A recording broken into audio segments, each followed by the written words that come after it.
ஏன் விலங்குகள் இல்லை? அறிவியல் சொல்லக்கூடிய அதிர்ச்சி உண்மைகளை பார்க்கலாமா வாங்க. அதாவது இயற்கையை ரசிப்பது ஒரு சுகமான அனுபவம்னு தான் சொல்லணும். பூக்கள், பறவைகள், விலங்குகள் என எங்கு பார்த்தாலும் பார்த்தீங்கன்னா வண்ணங்கள் நிறைந்திருக்கும். சிவப்பான ரோஜா, பச்சை கிளி, மஞ்சள் நிற புலி, பழுப்பு நிற கரடி என பல வண்ணங்களை நாம எளிதாக பார்க்கிறோம். ஆனால் நீங்கள் கூர்ந்து கவனிச்சீங்கன்னா ஒரு விஷயம் புரியும். சிவப்பு, பச்சை, மஞ்சள், பழுப்பு நிறங்கள் எங்கும் இருக்கும். ஆனால் நீல நிறம் மட்டும் மிக அரிதாகவே தென்படும். வானமும் கடலும் நீளமாக இருந்தாலும் நிலத்தில் வாழக்கூடிய உயிரினங்கள்ல இந்த நிறம் ஏன் குறைவாக இருக்கிறது என்பது ஒரு ஆச்சரியமான புதிர்தான் இல்லையா?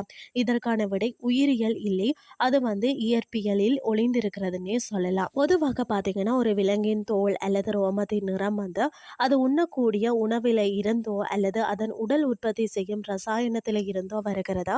இதற்கு பார்த்தீங்கன்னா பிக்மெண்ட் அல்லது நிறமிகள் என்று பெயர். உதாரணமாக பார்த்தீங்கன்னு சொன்னா பிளமிங்கோ பறவைகள் இளம் சிவப்பு நிறத்தில் இருப்பதற்கு காரணம் அவை உண்ணக்கூடிய இறால் வகைகளை உள்ள பீட்டா கரோட்டின் என்ற நிறமிதான்.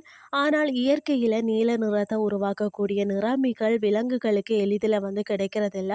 பெரும்பாலான விலங்குகளால் நீல நிறத்தை ரசாயன ரீதியாக உற்பத்தி செய்ய முடிவதில்லை. இப்போ நீங்கள் பார்க்கக்கூடிய நீல நிற பறவைகளோ, மயில்களோ அல்லது பட்டாம்பூச்சிகளோ உண்மையிலேயே நீல நிறம் கொண்டவை அல்ல.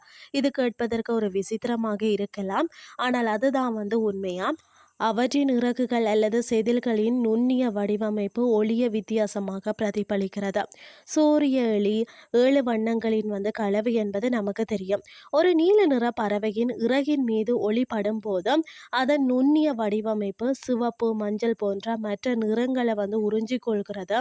ஆனால் நீல நிற அலைவரிசையை மட்டும் நம்மளுடைய கண்ணுக்கு தெரியும் வகையில சிறகடிக்கிறது. எனவே நாம பார்க்கிறதுக்கு உண்மையான நிறம் இல்ல, அது ஒளியின் ஜாலம்னு சொல்லப்படுகிறது. இதை புரிஞ்சு கொள்ள ஒரு எளிய உதாரணத்தை பார்க்கலாம். ஒரு மயிலின் அழகான நீல நிற தோகையை எடுத்து அதை அம்மியில அரைத்தால் என்ன ஆகும்? அது நீல நிற பொடியாக மாறாது. மாறாக பார்த்தீங்கன்னா அது சாம்பல் அல்லது பழுப்பு நிறமாக மாறிவிடுமாம். காரணம் அந்த நீல நிறம் அந்த பொருளியல் இல்லை, அதன் வடிவத்தில் தான் இருக்கிறது. அந்த வடிவம் சிதைந்ததும் நிறமும் போய்விடுகிறது. ஆனால் பார்த்தீங்கன்னா சிவப்பு அல்லது மஞ்சள் நிற பொருளை அரைத்தால் அந்த நிறம் அப்படியே தானே இருக்கும். மிக அரிதாக பார்த்தீங்கன்னா அலிவிங் என்ற ஒரு வகை பட்டாம்பூச்சியில மட்டுமே உண்மையான நீல நிறமி இருப்பதாகவும் கண்டறியப்பட்டுள்ளது. மற்றபடி தவளைகள், பாம்புகள், பறவைகள் என அனைத்தும் ஒளிய வைத்து வித்தை காட்டுகிறது.